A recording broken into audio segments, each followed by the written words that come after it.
అందరికీ శుభాభినందనలు. మనం మీనరాశి వారి ఫలితాలు, రాసుల్లోనే ఆఖరి రాశి అయిన మీనరాశి వారి ఫలితాలు ఆంగ్ల సంవత్సరంలో 2వ మాసమైన ఫిబ్రవరి మాసంలో అడుగుపెట్టేసాం. వీళ్ళు ఎలాంటి జాగ్రత్తలు తీసుకోవాలో మనం ఈరోజు వివరంగా తెలుసుకుందాం. ప్రధానంగా మీనరాశి అంటే పూర్వభాద్ర 4వ పాదం, ఉత్తరాభాద్ర 4 పాదాలు, రేవతి 4 పాదాలు, ఇవన్నీ కలిస్తే వీటిలో పుట్టిన వాళ్ళందరూ కూడా మీనరాశి కిందకి వస్తారు.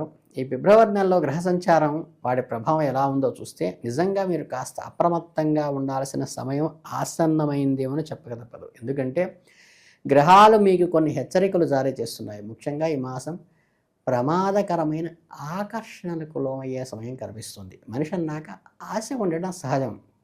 అత్యాశగా మారినప్పుడు ఎలాంటి ఇబ్బందులు వస్తాయో ఈ నెలలో గ్రహస్థితులు సూచిస్తున్నాయి. లాటరీలందు, జూదములందు ధనప్రాప్తి యోగములు అని ఉంటుందనుకోండి. అంటే స్పెక్యులేషన్ మీద, జూదాల మీద, లేకపోతే స్టాండర్డ్ ఇన్కమ్ కాకుండా అన్ఎక్స్పెక్టెడ్గా వచ్చే ఇన్కమ్ మీద ఆశపడటం వల్ల కొన్ని ఇబ్బందులు కూడా ఏర్పాటు చేసుకునే అవకాశం ఉంది. సులభంగా డబ్బు సంపాదించాలనే కోరిక ప్రతి ఒక్కరిలోనూ ఉంటుంది. కానీ ఈ మార్గాల వైపు నడిస్తే ప్రమాదం అనేది తెలియజేస్తోంది. అంటే మనకి బెట్టింగ్స్, షేర్ మార్కెట్లో స్పెక్యులేషన్లో మొదట్లో మీకు లాభం వచ్చినట్లే అనిపిస్తుంది. కానీ ఈ చిన్న లాభం చూసి మీరు ఇంకాస్త ఎక్కువ డబ్బులు పెడతారు. అక్కడే అసలు సమస్య మొదలవుతుంది. కనుక ఏంటంటే ఇటువంటి వాటి ద్వారా ముందు మీకు కొంత ఆదాయం వచ్చి మిమ్మల్ని ప్రొవోక్ చేసే అవకాశం ఈ మాసంలో ఉంది. తొందరపాటు తనముతో నిందలు పడాల్సిన అవసరం వస్తోంది అని కూడా చెప్పక తప్పదు. అలాగే ఎప్పుడూ కూడా ఇటువంటి దాంట్లో ఇన్కమ్ వస్తున్నది అనుకున్నప్పుడు ఏంటంటే అది పాజిటివ్గా గ్రహ సంచారం అనిపించినప్పటికీ కూడా ఆ మాయలో పడిపోయే అవకాశం మనకు ఉన్నది. కాబట్టి అది నెగిటివ్ కాన్సెప్ట్గా చూసుకుని ఒళ్ళు దగ్గర పెట్టుకోవాలి. మరొక ముఖ్యమైన హెచ్చరిక ఏమిటంటే సహవాస దోషం. అంటే మనకి అపోనెంట్ జెండర్ వల్ల కొన్ని ఇబ్బందులు కలిగేటువంటి అవకాశం కూడా ఈ నెలలో ఉంది. ఇది జాగ్రత్తగా చూసుకోవాలి. ఇకపోతే పాలకుల దండనలు అంటే ఏంటంటే ఎవరైతే హయ్యర్ అఫీషియల్స్ ఉంటారో, మన పైన అథారిటీ ఉంటారో, వాళ్ళ ద్వారా ఒక మనకేంటంటే వార్నింగ్ లాంటిది, అంటే మనని మందలించడం లాంటిది జరిగేటువంటి అవకాశం ఉంది. కనుక ఏంటంటే ఈ మూడు ఏంటంటే చాలా కీలకమైనవి, కొంచెం జాగ్రత్తగా ఉండి తప్పుకోవాల్సిన విషయాలు. అలాగే మీ మానసిక స్థితి విషయానికి వస్తే మనోవ్యధ, కొద్దిగా మనస్సులో ఏదో తెలియని భారము, ఏదో తెలియని ఆందోళన మిమ్మల్ని వెంటాడుతూ ఉన్నట్టుగా అనిపిస్తుంది. నిద్ర సరిగ్గా పట్టలేనంతగా ఆలోచనలు రావటం, ఆర్థికపరమైన ఒత్తిళ్లు మిమ్మల్ని ఉక్కిరిబిక్కిరి చేస్తున్నట్టుగాను, అప్పులు తీర్చలేక వడ్డీలు కట్టలేక సతమవుతున్నట్టుగా మైండ్ పనిచేస్తుంది. ఈ చక్రంలో ఇరుక్కుని చక్రబంధంలో ఇరుక్కున్న వ్యక్తిలాగా మనం బాధపడుతూ ఉంటాం. మీ జీవిత భాగస్వామి అండి మీకు లభించేది ముఖ్య సహాయం ఆవిడ అండాదండ, లేదా ఆయన అండాదండ. కనుక ఏంటంటే ఈ సమయంలో మీనరాశి వాళ్ళు జాగ్రత్తగా చేయవలసిన ప్రధాన అంశం ఏంటంటే స్పౌస్ విషయంలో చాలా జాగ్రత్తగా వాళ్ళ సలహాలు తీసుకుని, కష్టమైన సుఖమైన ఓపెన్గా వాళ్ళతో చెప్పుకొని ఉండటం వల్ల వాళ్ళ ఆదరణ, అండదండ మీకు బాగా అవసరం ఈ నెలలో.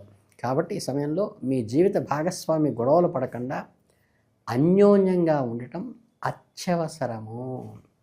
ఇక శుభాశుభలు మిశ్రమంగా ఉండే నెలలో ఆరోగ్య విషయంలో కూడా అశ్రద్ధ పనికిరాదు. విషకీటక భయము అంటే ఏంటంటే ఈ మన ఫుడ్ పాయిజనింగ్ అంటారు కదా, మనకి అపక్వమైన అస్వచ్ఛమైనటువంటి ఆహారం తీసుకోవడం వల్ల కలిగే ఇబ్బందులు కూడా వస్తాయి. రాత్రిపూట చీకటి ప్రదేశాల్లో తిరగకుండా ఉండండి. ఫుడ్ పాయిజనింగ్ కాకుండా చూసుకోండి. ముఖ్యంగా రోడ్డు పక్కన అమ్మే ఆహార పదార్థాలు కానీ నిల్వ ఆహార పదార్థాలు అస్సలు తీసుకోకుండా ఉండండి. నీళ్లు తాగేటప్పుడు కూడా చూసుకుని తాగండి. చిన్నపాటి అజీర్ణ సమస్యలే పెద్ద అనారోగ్యానికి కూడా ఒక్కోసారి దారితీస్తాయి. కాబట్టి ఆరోగ్యం జాగ్రత్తగా చూసుకోండి. అలాగే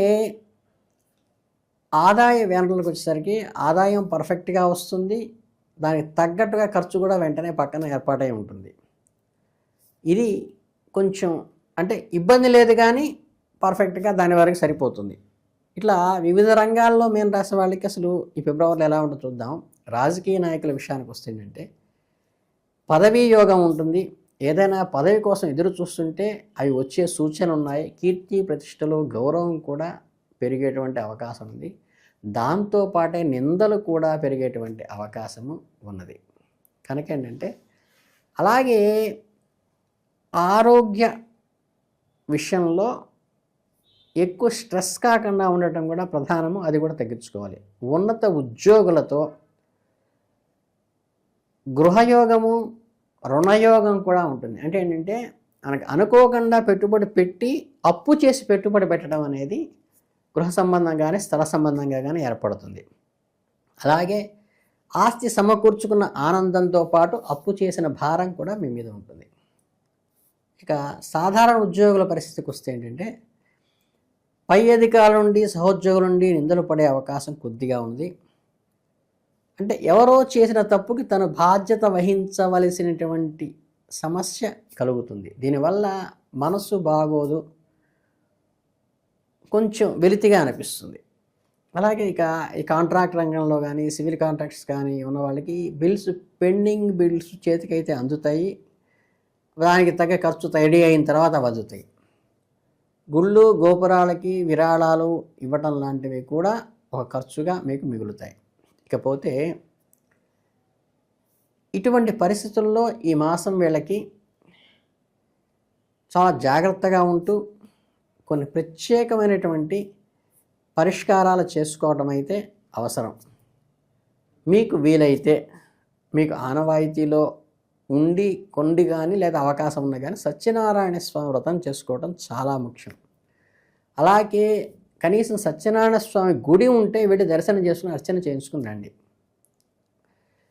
ఇంకా మీకు చెప్పాలంటే ఈ పాపగ్రహాలైనటువంటి శని రాహుకేతువులకు కూడా, అంటే శని ప్రభావం తగ్గటానికి కానీ రాహుకేతువులు ఇబ్బంది పెట్టకుండా ఉండటం కోసం నారసింహస్వామిని ఆరాధించటము, ఇంకా వీలైతే కొండల మీద ఉన్న నారసింహస్వామి గుడి దర్శనం చేసుకోవటం, బెల్లము మిరియాలు ఆలకులతో చేసిన నీరు అంటే పానకం లాంటిది 10 మందికి పంచడం ద్వారా కూడా ఈ దోష నివారణ అవుతుంది.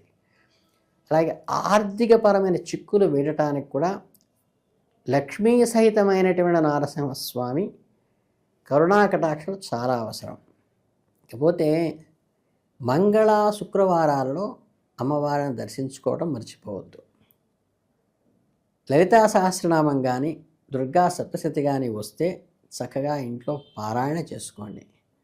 కందులు ఇచ్చే అవకాశం అంటే డొనేట్ చేసే అవకాశం వస్తే ఖచ్చితంగా డొనేట్ చేయండి.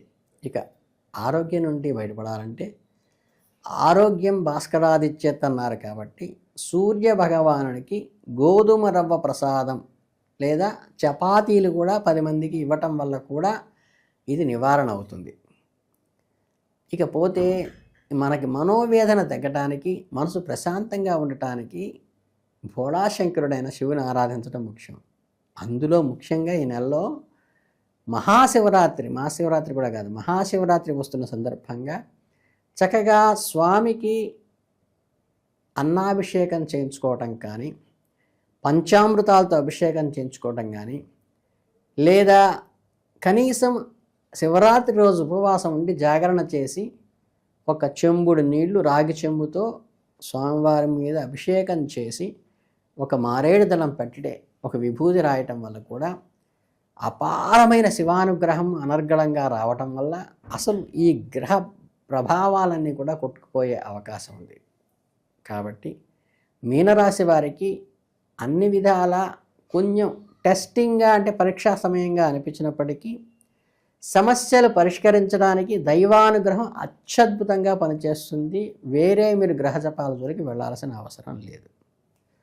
అలాగే శివరాత్రి పర్వదినాన్ని చాలా పర్ఫెక్ట్గా యూటిలైజ్ చేసుకోండి, మంచి ఉపయోగం ఉంటుంది. అనవసరమైన ఆకర్షణలకు లొంగబాకండి.